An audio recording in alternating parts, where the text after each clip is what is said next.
I got to Matthew chapter 14, verse 31, and it says, "And immediately Jesus stretched forth his hand and caught him, and said unto him, O thou of little faith, wherefore didst thou doubt?"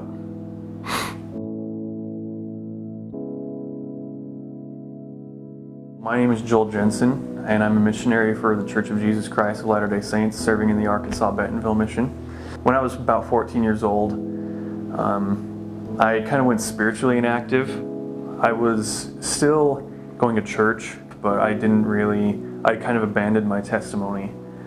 I can actually remember the very last time that I felt the Spirit in my youth.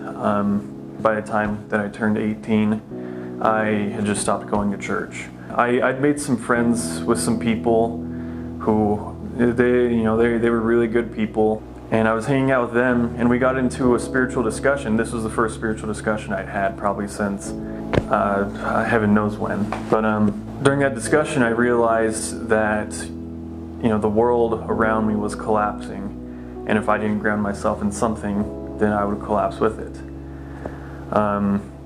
And so I kind of started searching for something that I could ground my feet in, and all I was really finding around myself was just almost like you could say quicksand. And then after spending more time than I should have with the spiritual quicksand, I decided this isn't what I'm looking for. I'm going to start going to church, and I'm going to start preparing for a mission. And then the day after that I announced to my parents that I wanted to serve a mission, I got into an accident. I fell off a roof and I broke both my legs and my wrist and my back. And I was in a wheelchair for about 4 months. So I had a lot of time to kind of just do whatever, right? I found some pretty interesting teachings on a YouTube channel from a Hindu man. Who he was very well versed of the Hindu religion, and I started watching some of his lectures, and I was really captivated by it.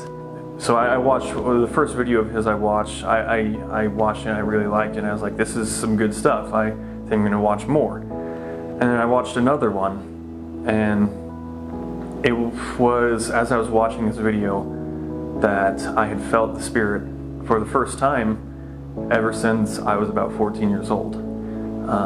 And I started crying the second that I realized that I was feeling the Spirit. But then with this came a conflict, because I had previously decided that I wanted to serve a mission, but I also felt myself being drawn towards this other religion. So my search for truth and my search for where I'm supposed to be began. When I had read the Bhagavad Gita, it was, it just felt extremely transcendent to me, right?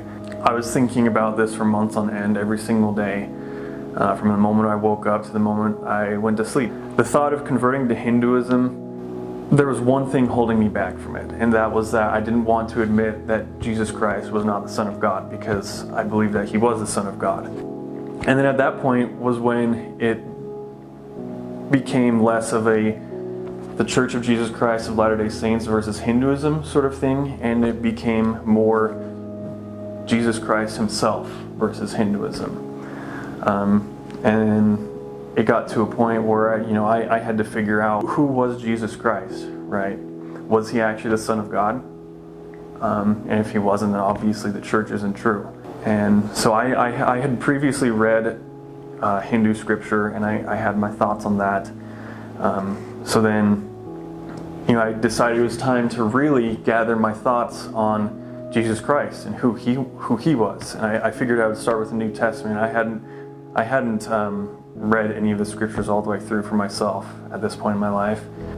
I got to Matthew chapter 14, verse 31, and it says, "And immediately Jesus stretched forth his hand and caught him, and said unto him, O thou of little faith, wherefore didst thou doubt?" And that just struck me like lightning to my heart. I felt the Spirit telling me, why would you doubt even for a second that Jesus Christ is the Son of God? And that right there, that was just my answer. Read the Book of Mormon and read it with an open heart and with an open mind. And as you read them, ask yourself if you really believe whether or not the things you're reading are false. Just ponder on the words of the prophets in the Book of Mormon and look at them and ask yourself, are these the words of prophets? And if you do it with an open heart and with an open mind, then the answer is just crystal clear. It's yes.